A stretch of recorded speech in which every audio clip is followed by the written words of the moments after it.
बताया था indirect cost जो होती है उसकी वैल्यू नहीं निकाली जा सकती।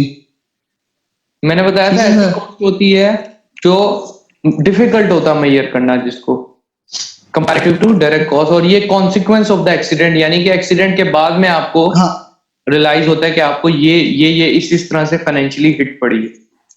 हाँ, कोई फैटल एक्सीडेंट हो जाता है जिसमें मतलब के एक्सीडेंट हो गया जिसमें जान जा सकती है, उस सूरत में जो कंपनी पे करती है। देखें, इस सूरत में तो आपको पूरा सिनेरियो बताया ना।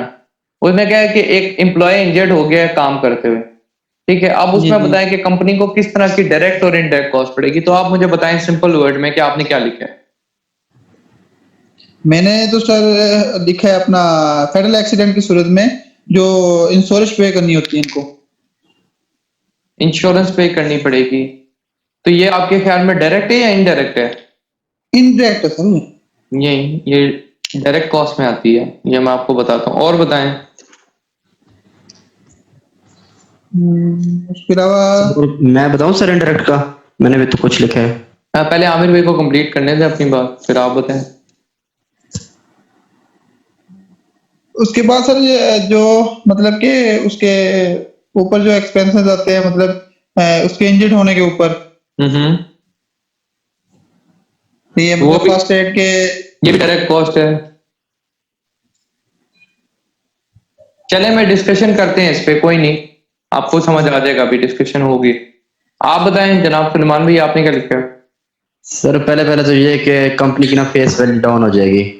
फेस वैल्यू डाउन हो जाएगी, ये इनडायरेक्ट कॉस्ट है कि कंपनी का नाम दूसरा मार्केट में खराब होगा क्योंकि वो टाइम पे डिलीवर नहीं कर पाएगी, ठीक है, ऑर्डर को, ड्यू टू द जी सर, और एक्सीडेंट। दूसरा सर ये हो सकता है कि अगर एक कंपनी ने कोई ऑर्डर लिया हुआ था और उस ऑर्डर को बनाते हुए वो एक्सीडेंट हो गया है और वो टाइम पे वो ऑर्डर पूरा नहीं हुआ, तो वो ये भी हो सकता है कि वो जो हमारा वो था जिसने मतलब हमें ऑर्डर दिया हुआ था वो हम पे वो मतलब पेनल्टी डाल दे।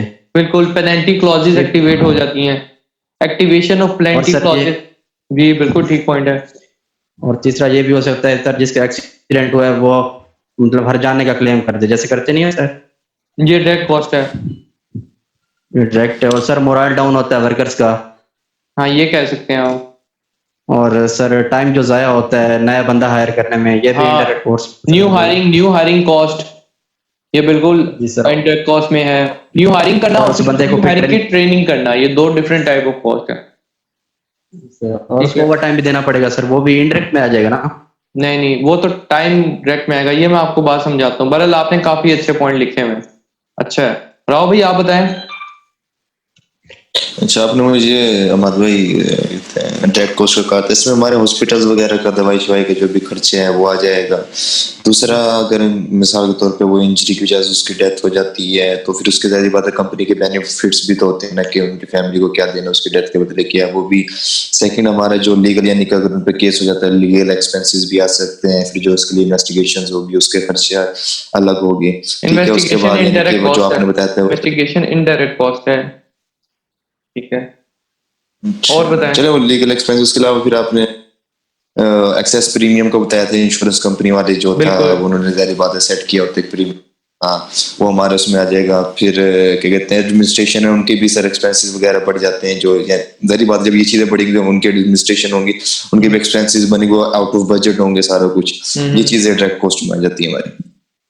ठीक हो गया जी। अच्छा भाइयों, अब जरा मेरी बात गौर से सुन लें, ठीक है, कान खोल के, कि जब एक हादसा होता है, हादसा ऐसा हुआ है जैसे कि इन्होंने बताया किसी को इंजरी आ गई या इंजरी आने के चांस थे, तो हादसे की सूरत में कंपनी को पड़ती है कॉस्ट, यानी कंपनी को फाइनेंशियल लॉसेस होते हैं। ये बात तो क्लियर है सबको, यहां तक बात समझ में आती है? यस। ठीक हो गया। अब वो जो कॉस्ट है वो दो तरह से कंपनी को अफेक्ट कर रही होती है, एक है डायरेक्ट कॉस्ट और एक है इनडायरेक्ट कॉस्ट। जो डायरेक्ट कॉस्ट है वो मेजरेबल कॉस्ट होती है, ज्यादातर वो आपको पता होता है कि ये कॉस्ट आपको भुगतनी पड़ेगी, ठीक है। और जो इनडायरेक्ट कॉस्ट होती है वो मुश्किल होता है मेजर करना, वो इन टर्म्स ऑफ वैल्यू आप देखते हो कि आपका कितना नुकसान होगा फ्यूचर में, तो उसको कभी भी प्रिसाइजली आप मेजर नहीं कर सकते। जैसे मैं अभी आपको बताने लगा हूं कि आपके पास डायरेक्ट कॉस्ट कौन कौन सी होती है। हम कहानी शुरू से शुरू करते हैं। एक हादसा हुआ, हादसे की सूरत में अगर वो कंपनी की गलती है तो कंपनी को या कंपनी के मालिक को फाइन्स हो सकते हैं क्रिमिनल कोर्ट्स में, ठीक है। जैसे अभी हमने प्रोसिक्यूशन का पीछे पढ़ा था कि फाइन्स हो सकते हैं, कंपनी को फाइन होगा क्रिमिनल कोर्ट में, तो ये कॉस्ट पड़ेगी। फिर वर्कर के पॉइंट ऑफ व्यू से अगर आप सोचो तो वर्कर इंजर्ड हुआ है, अब उसकी इंजरी की सूरत में उसको कंपनसेशन अगर वो क्लेम करता है तो कंपनसेशन विक्टिम को देनी पड़ेगी, ठीक है। लेकिन क्या ये कंपनसेशन कंपनी देगी? इसका कोई जवाब देगा मुझे? साइड इंजरी तो फिर कंपनी देगी ना। और कोई बताना चाहेगा इसको ज्यादा एलेबोरेट करके, किसी को आइडिया हो? सर रिपीट कीजिएगा, बात सही नहीं समझ नहीं है मुझे। मैंने कहा कंपनसेशन जो वर्कर को मिलेगी वो कौन देगा? सर अगर इंश्योर्ड होगी तो वो इंश्योरेंस कंपनी देगी, अगर नहीं होगी तो और कंपनी खुद इंश्योर्ड देगी। ही होती है, ठीक है, तो कंपनसेशन इंश्योरेंस कंपनी देगी। आमिर भाई, ठीक हो गया सर। इंश्योरेंस कंपनी देगी, लेकिन होगा क्या, क्योंकि इंश्योरेंस कंपनी इंश्योरेंस कवर में से ये दे रही होगी तो उसके रिजल्ट में अल्टीमेटली कंपनी का इंश्योरेंस प्रीमियम बढ़ जाएगा। समझ आइए आमिर भाई बात? ठीक है सर। सलमान भाई क्लियर है? जी सर, जी सर। उस केस में इंश्योरेंस प्रीमियम बढ़ जाएगा। राव भाई, आपको कोई कंफ्यूजन है इस पॉइंट में? नहीं सर, क्लियर है। ठीक है सर ऐसा हो सकता है कि वो जो कंपनसेशन है वो कंपनी अपनी जेब से दे दे ताकि जो प्रीमियम है वो हमारा ना बढ़े। नहीं, क्योंकि आपका एग्रीमेंट होता है ना, आप एग्रीमेंट करवाते हो। आप जब इंश्योरेंस ले लेते हो तो सब चीज इंश्योरेंस कंपनी की जिम्मेदारी बन जाती है। और वो जो प्रीमियम अमाउंट है मेरे भाई, वो जो कंपनसेशन इतनी लमसम अमाउंट देनी पड़ेगी, कोई भी कंपनी नहीं इतना ज्यादा इन्वेस्ट नहीं एक साथ करती, तो वो उसके नजर में वो प्रीमियम ही बेहतर होता है, जो थोड़ी थोड़ी मिकदार में उसको मंथली बेसिस पे देना पड़ता है, ठीक है। सर सही हो गया सर। किसी भी कंपनी के लिए ना पेमेंट इन हैंड सबसे बड़ी चीज होती है। तो आप अक्सर देते हो ये कंपनीज, बाहर की कंपनियां गाड़ियां भी देती है ना जब अपने एम्प्लॉयज को, तो बैंक से निकलवा के देती हैं, ठीक है। कभी भी फुल पेमेंट नहीं करती हैं। फुल पेमेंट ना करने की ज्यादातर कंपनी यही वजह होती है कि वो कैश इन हैंड रखना चाहती हैं अपने बिजनेस के लिए, बजाय कि एक पैसा एक जगह पे इन्वेस्ट कर दिया जाए। अच्छा, नेक्स्ट बात, वर्कर इंजर्ड हुआ है तो वर्कर को फर्स्ट एड भी देनी पड़ेगी, ठीक है। तो वो जिसकी फर्स्ट एड ट्रीटमेंट कॉस्ट है वो भी डायरेक्ट कॉस्ट है। अगर वर्कर इंजर्ड होता है, इंजरी की सूरत में उसको छुट्टी करेगा और उसको छुट्टी की सूरत में सिक पे मिलेंगी, वो भी कौन देगा? कंपनी देगी, वो भी डायरेक्ट कॉस्ट में आएगी, ठीक है। फिर ये तो वर्कर के पॉइंट ऑफ व्यू से बात हुई। वर्कर इंजर्ड हुआ, उसको फर्स्ट एड दी, वर्कर इंजर्ड हुआ, उसको सिक पे मिलेगी, और फिर जब तक वो बीमार है उसकी रिहैबिलिटेशन हो रही है, यानी कि वो रिकवर जब तक कर रहा है, तो रिहैबिलिटेशन कॉस्ट भी कंपनी पे करेगी, ठीक है। ये तो हो गई direct cost with respect to the worker. अगर हम कंपनी के पॉइंट ऑफ व्यू से बात करें तो कंपनी का भी तो लॉस हुआ है ना। कंपनी का इक्विपमेंट और बिल्डिंग डैमेज हुआ है, उसकी रिपेयरिंग करवानी पड़ेगी, या अगर कोई इक्विपमेंट प्रॉपर्ली डिस्ट्रॉय हो गया तो उसकी रिप्लेसमेंट करवानी पड़ेगी, ठीक। अगर आपकी वहां पे प्रोडक्ट है उसका डैमेज हुआ है, या वो आपकी प्रोडक्ट काबिल इस्तेमाल नहीं रही है, उस पर कॉस्ट आएगी आपकी। फिर आपका टाइम लॉस हुआ है, सबसे बड़ी बात प्रोडक्शन टाइम लॉस हुआ है। ये मैंने आपको बात बताई थी कि अगर एक कंपनी ने ऑर्डर दिया हुआ है दूसरी कंपनी को कि आप हमें इतनी मिकदार में ये चीज चाहिए, और वो मुझे 30 सितंबर तक चाहिए, मुझे 30 सितंबर तक जनाब क्रिकेट बैट चाहिए, 10,000 क्रिकेट बैट चाहिए, और मुझे जो है मैंने सुलेमान भाई की कंपनी को ऑर्डर दिया था, वो अपने टाइम पे डिलीवर नहीं कर पाई ड्यू टू एक्सीडेंट, उनके गोदाम में आग लग गई या कोई फेटल एक्सीडेंट इस तरह का हो गया जिसकी वजह से मैक्सिमम उनके नागहानी कोई आफत हो गया, उनके वर्कर जो है मैक्सिमम काम नहीं कर पा रहे, जैसे पानी आ गया था अभी कराची में, इस वजह से भी तो हो सकता है ना काम डिले। ये भी एक नेचुरल कैलामिटी है, कोई भी नागहानी आफत आ जाती है, मैं टाइम पे डिलीवर नहीं कर पाता, तो प्रोडक्शन टाइम लॉस हुआ, प्रोडक्शन नहीं हो सकेगी, और फिर उस प्रोडक्शन टाइम लॉस को पूरा करने के लिए ओवर टाइम भी मुझे लगाना पड़ेगा, अब वर्कर को ओवर टाइम पे करना पड़ेगा। तो दो तरह से मुझे कॉस्ट पड़ी है, एक तो मेरा प्रोडक्शन टाइम लॉस आ रहा है, यानी वो वाला जो टाइम लॉस हुआ उसकी भी तनख्वाह में दे रहा हूं लोगों को, और फिर ओवर टाइम भी लगाऊंगा, ओवर टाइम की भी कॉस्ट मुझे बेयर करनी पड़ेगी। ठीक हो गया? क्लियर है बात? तो ये आपकी सारी डायरेक्ट कॉस्ट में आती है। अब बात करते हैं इनडायरेक्ट कॉस्ट की। देखिए, इनडायरेक्ट कॉस्ट की सूरत में जब हादसा होता है तो सबसे पहली चीज क्या ध्यान में आती है कि इसकी इन्वेस्टिगेशन होनी चाहिए। इन्वेस्टिगेशन में आप रिपोर्ट्स तैयार करोगे, अगर कोई इंजर्ड वर्कर हॉस्पिटल में है उससे हॉस्पिटल जाके मिलोगे, उनके रिश्तेदारों से मिलोगे, कोर्ट कचहरी के चक्कर काटोगे, कोर्ट प्रोसीडिंग्स भुगतोगे। और ये कौन भुगत रहा होगा? ये किसकी जिम्मेदारी है? कंपनी की सर। और कंपनी अपने किसी ऐसे बंदे को जो कॉम्पिटेंट होगा उसको अपनी ड्यूटी से हटा के, उसकी प्रोडक्टिव ड्यूटी से हटा के उसको इस काम में लगाएगी। तो कंपनी का फिर भी लॉस ही हो रहा है ना। एक बंदा जिसने और भी काम करने थे वो इन चक्रों में पड़ा हुआ है। ठीक है, वर्कर का मोराल डाउन होगा। जब एक वर्कर देखेगा कि यार ये इस कंपनी में वहाँ हमारे हम पैसा कमाने के लिए आते हैं, लेकिन हमारे साथ वाला कोलीग उसको इतनी सीरियस इंजरी हुई है, हत्ता कि जान भी चली जाती है, तो ऑब्वियसली उनका मोराल डाउन होता है। मोराल डाउन होने से क्या होता है? काम की क्वालिटी इफेक्ट होती है, प्रोडक्टिविटी स्पीड इफेक्ट होगी, काम की एफिशिएंसी इफेक्ट होगी, अल्टीमेटली कंपनी को ही नुकसान होगा। फिर हादसा होता है। हादसे की हमने देखा, इन्वेस्टिगेशन हुई है, इन्वेस्टिगेशन में पता लगा है कि जी हमारा मटेरियल में कोई मसला था जिसकी वजह से हादसा पेश आया, या इक्विपमेंट में कोई मसला था, तो हमें या हमारे कंट्रोल मेजर इफेक्टिव नहीं थे। तो वो जो इन्वेस्टिगेशन की सूरत में जो रेमेडियल एक्शंस के लिए कहा जाता है, जिन इकदामात के लिए कहा जाता है कि आपको ये इकदामात करने चाहिए ताकि दोबारा ये हादसा पेश ना आए, तो उन इकदामात को इम्प्लीमेंट करने के लिए भी तो आपको पैसा चाहिए ना। ऐसा है कि नहीं है? कंट्रोल में ये लगाने के लिए भी आपको पैसा चाहिए, ये भी डायरेक्ट कॉस्ट है। फिर अगर आपके खिलाफ कोई कानूनी कार्रवाई होती है, आपको कोई लीगल नोटिस आता है, कोई इन्फोर्समेंट नोटिस आता है अदालत की तरफ से, उसको फॉलो करोगे, उस पर आपका पैसा खर्च होगा। आपके वर्कर अब जो काम वाले थे वो इंजर्ड हो चुके हैं, आपका जिसने ये बताया इंजर्ड एम्प्लॉय है, तो उस इंजर्ड एम्प्लॉय के बदले में आपको कोई नया स्टाफ हायर करना है, रिक्रूट करना है। रिक्रूटमेंट तो करनी है, उसकी हायरिंग में, रिक्रूटमेंट में जो डिफिकल्टीज आएंगी वो अलग है। फिर वर्कर को ट्रेन भी करना है, ठीक है, उसकी ट्रेनिंग पे कॉस्ट आएगी। आपको पता है एक नया वर्कर है, उसको ट्रेनिंग भी रिक्वायर है, तो ट्रेनिंग पे भी कॉस्ट आएगी। अब बात आती है कि जी आपकी फेस वैल्यू, जो हम फेस वैल्यू का वर्ड यूज करते रहते हैं बार बार, इफेक्ट होगी। तो कस्टमर्स को जब आप टाइम पे ऑर्डर नहीं दोगे तो आपकी गुडविल नहीं खराब होगी कस्टमर के साथ। आपने एक टाइम दिया होता, आप अपने कस्टमर को टाइम पे ऑर्डर नहीं डिलीवर कर पा रहे ड्यू टू द एक्सीडेंट, तो आपकी अपने कस्टमर से भी गुडविल खराब होगी।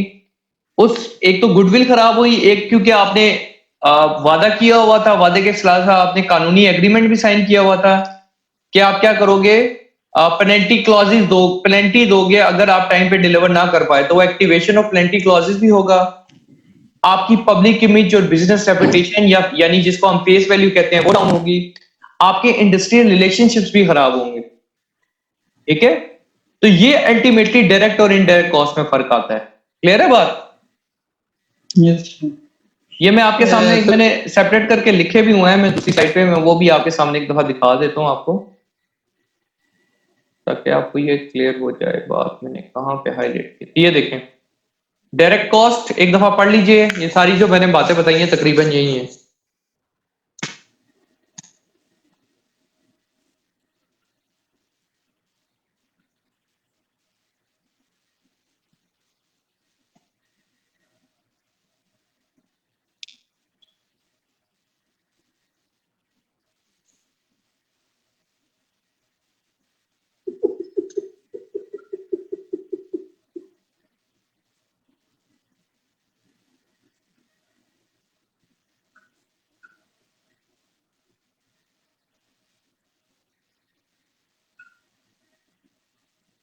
ये पढ़ते हुए एक चीज मैं आपको बता दूं, आपको किसी भी चीज का रट्टा मारने की जरूरत नहीं है, अपने समझने चीजों को। ओपन बुक आपका एग्जाम होना है, तो सिर्फ समझने के लिहाज से चीजों को पढ़ें, ठीक है, कि क्या क्या कॉस्ट आएगी इसमें और क्यों क्यों आएगी।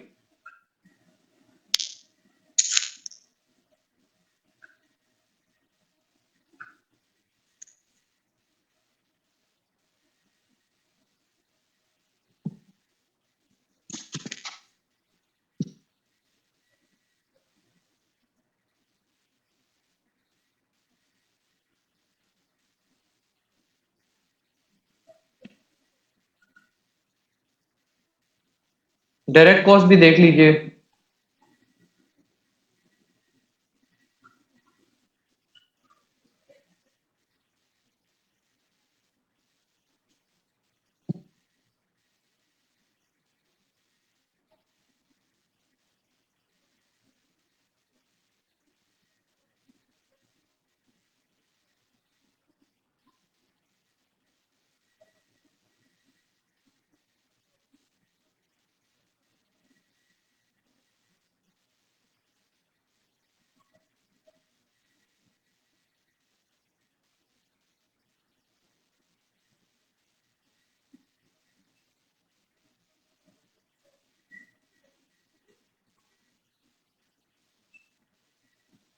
ठीक है भैया।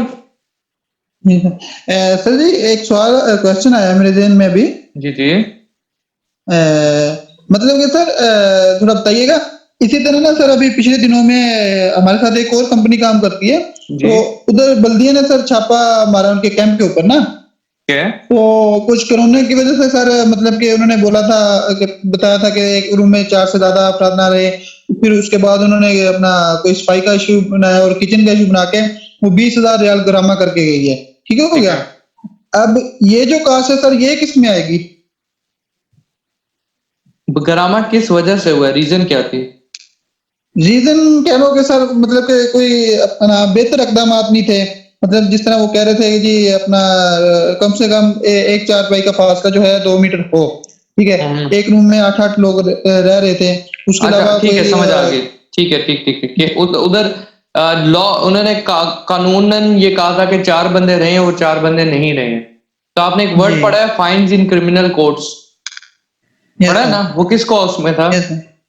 वो डायरेक्ट कॉस्ट में था सर। तो वो डायरेक्ट कॉस्ट में आएगा आपके पास, जिसका देखो ठीक हो मेजरेबल कॉस्ट है ना, मेजरेबल कॉस्ट है। आपको पता है 20,000 ठीक हो रियाल के ही फाइन हुए हैं। जी जी ठीक ठीक है, हो तो वो मेजरेबल कॉस्ट में आएगा। वैसे ये फॉर्मल प्रोसीडिंग नहीं हुई कि आपको पता है सऊदीया वगैरह में तो ये फॉर्मल नहीं करते, बट सीधा सीधा चालान ठोकते हैं। लेकिन जी सर। एक प्रॉपर इसको डिफेंड इस तरह के केसेस में ना, जो यूके है या इस तरह के कंट्रीज जो हैं वो प्रॉपर मौका देती हैं डिफेंड करने का। सही। ये तो फिर वो प्रॉपर प्रोसीडिंग होती है और क्रिमिनल कोर्ट्स में जाके फिर फाइन होता है अगर साबित होता है। अच्छा, ठीक। ये जरा पढ़ें पहला पॉइंट।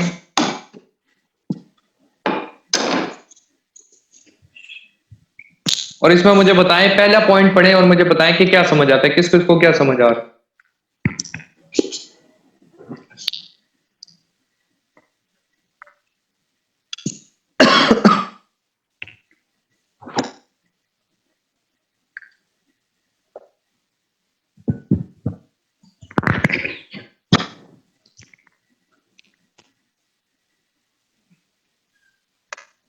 जी जनाब। सर यही एक टेक्नीशियन होता है, वो इंजरी उसको होते होते रह जाती है जब वो एक बेंच के नीचे से डाइव करके जा रहा होता है और एक जो वॉल्व होता है वो ब्लो हो जाता है, वेसल ब्लोस बड़ी उल्टी डिजाइन कहानी डिफेक्ट की सुनाई वजह आप। से। देखिए ऊपर लिखा हुआ है criminal law and civil law की इम्प्लीकेशंस क्या है। क्रिमिनल लॉ भी आपको पता लग गया, जो अदालत में जाते हो, केस भुगतते हो, जिसके खिलाफ आपके खिलाफ कार्रवाई होती है, और कार्रवाई हमने देख ली है कितना होती है। जबकि सिविल लॉ क्या कहता है? सिविल लॉ होता है हर्जाने के लिए। ठीक है, सिविल लॉ में मैक्सिमम सजा ये हो सकती है कि कोर्ट आपको सिविल कोर्ट हर्जाना करेगा, इसके अलावा और कोई सजा नहीं होगी। ठीक है, यानी मैं एक साइड पे काम करूं, आमिर भाई साइड पे काम कर रहे हैं, राव भाई साइड पे काम कर रहे हैं। अब अल्लाह ना करे इनके किसी साइड पे काम करते किसी वर्कर को इंजरी आती है। ठीक है, तो सिविल कोर्ट में जाके वो क्लेम कर सकता है कि ये जो मुझे इंजरी आई है ये due to the negligence of my employer आई है। यानी ये इंजरी की वजह क्या थी कि मेरे एम्प्लॉयर ने सेफ्टी के रूल्स एंड रेगुलेशंस फॉलो नहीं किए। ठीक है, इसलिए इसको चाहिए कि मुझे कंपनसेशन दे, मुझे हर्जाना पे करे। ठीक हो गया बात? तो आपने इन स्टेटमेंट्स में ये जो नीचे 4 स्टेटमेंट्स लिखी हुई हैं इनको रीड आउट करना है और मुझे बताना है कि किस जगह पे सिविल कंपनसेशन या बनती है और किस जगह पे क्रिमिनल ऑफेंस बनता है। तो पहली स्टेटमेंट जो हमने पढ़े हैं वो ये है कि एक टेक्नीशियन है, वो इंजरी से बाल बाल बच जाता है। कैसे बच जाता है? वो एक बेंच के नीचे चला जाता है, डाइविंग अंदर है बेंच। ठीक है, और हादसा क्या पेश आया है? एक वेसल ब्लो कर चुकी है डिजाइन डिफेक्ट की वजह से। जब वेसल ब्लो की थी तो उसके डिब्रीज यानी उसके टुकड़े उठ के आए होंगे, ठीक है, जो लग सकते थे टेक्नीशियन को, लेकिन क्योंकि वो बेंच के नीचे छुप गया तो इस वजह से उसको चोट नहीं आई। तो आपके ख्याल में इसमें क्रिमिनल ऑफेंस है हुआ है, सिविल लॉ का ऑफेंस हुआ है, क्या हुआ है?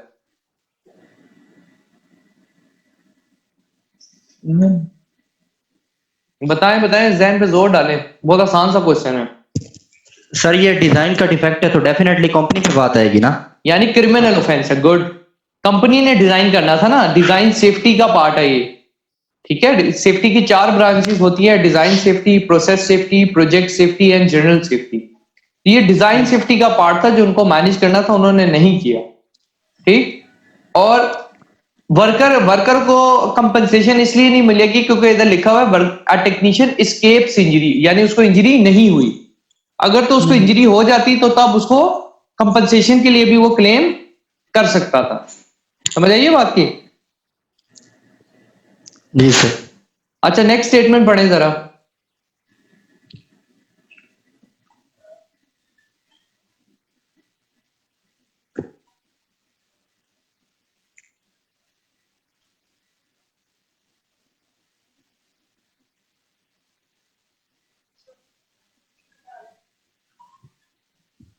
सर ये भी कंपनी की रिस्पॉन्सिबिलिटी में आएगा, क्रिमिनल उसमें, और उसे कंपनसेशन भी मिलेगी। बंदा अपना रिव्यू देना चाहेगा सलमान भाई के अलावा?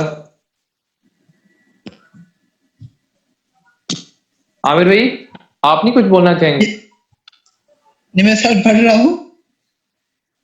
देखिए, सिंपल सी सेफ स्टेटमेंट प्लेस है। ऑफ वर्क नहीं है।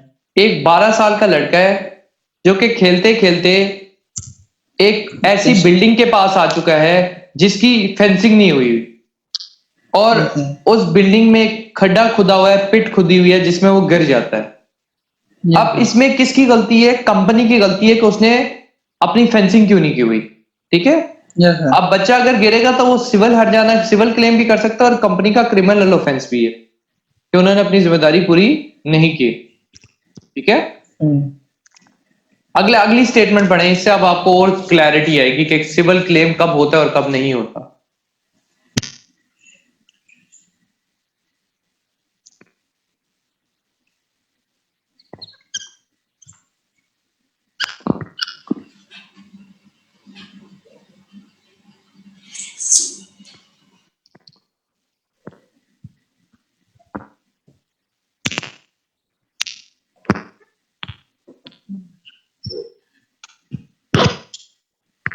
अच्छा, इसमें कह रहा है machine operator is blinded in one eye by a colleague trying to help him remove a jam part using a hammer. एक मशीन ऑपरेटर एक अपनी आंख गवा बैठा है, क्यों? क्योंकि उसका जो कोलीग था उसने कोशिश की है कि जो एक मशीन वो चला रहा था, कोई भी, अब मशीन का उन्होंने नाम नहीं बताया, वो कह रहा मशीन जाम हो गई थी, जैम्ड होने की वजह से एक दूसरे वर्कर ने उसको हथौड़ी का इस्तेमाल किया, हैमर का इस्तेमाल किया कि उस जैम पार्ट को निकाले और मशीन दोबारा से काम करे। लेकिन वो बता रहे हैं कि there is a safe way to remove the jam part. इस जैम्ड पार्ट को निकालने का एक सेफर ऑप्शन भी था जिसमें which does not involve the use of hammer, जिसमें हथौड़ा यूज करने की जरूरत नहीं थी। और जिस एरिया में वो काम कर रहे हैं, and the area they are in is a mandatory eye protection zone, उसमें ग्लासेस पहना, आई प्रोटेक्शन का क्या मतलब है? सेफ्टी ग्लासेस पहनना वहां पे जरूरी है। तो इस सारी सिचुएशन को समझते हुए मुझे बताएं किसकी गलती है अगर आंख जाया हुई है तो, वर्कर की या एम्प्लॉयर की? वर्कर की गलती है। वर्कर की गलती। वर्कर की है। क्यों? क्योंकि वर्कर ने इंस्ट्रक्शंस को फॉलो नहीं किया, ठीक है। तो इसमें सिविल कंपनसेशन नहीं बनेगी, ठीक है। वर्कर की गलती है, उसको जो इंस्ट्रक्शंस बताई गई थी उसने फॉलो नहीं की। लास्ट स्टेटमेंट है, a scaffolder is electrocuted when the pole he is carrying touches a live overhead cable। scaffolding का तो सबको पता है ना क्या होती है? Yes sir. ठीक है।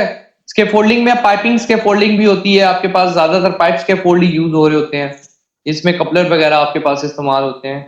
तो वो कह रहे कि एक पाइप लेके जा रहा था, लाइव पोल के साथ वो टकरा गया, ऑब्वियसली वो जब टकराएगा तो करंट लगेगा, इलेक्ट्रोक्यूशन होगी।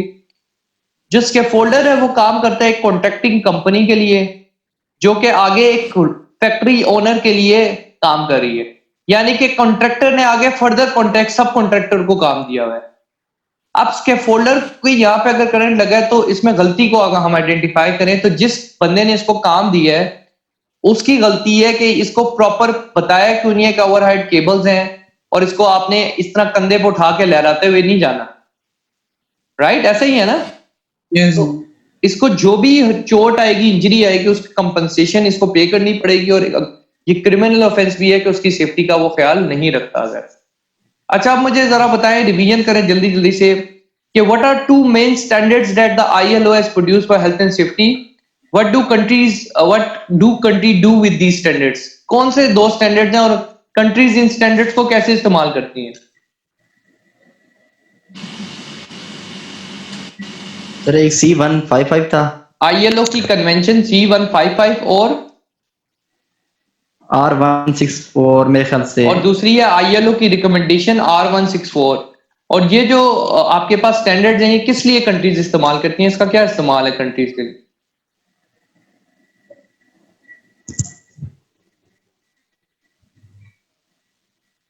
भाईजान सर दिमाग बस का एक इस्तेमाल स्टैंडर्ड दे करें। देते हैं अपनी क्वालिटी को इम्प्रूव करने के लिए। मेरे भाई वो कंट्रीज उसको, मैंने अभी आपको ये काफी दफा बात बताई हुई है, अगर आप याद करें कि ये जो स्टैंडर्ड है इन्हीं स्टैंडर्ड को यूज करते हैं जो कंट्रीज होती हैं अपने लॉज बनाती हैं, कानून बनाती हैं, ये गाइडलाइंस होती हैं, ठीक है। एम्प्लॉयर्स की रिस्पॉन्सिबिलिटीज हमने काफी ज्यादा पढ़ी थी, कुछ 4-5 तो बताएं एटलीस्ट।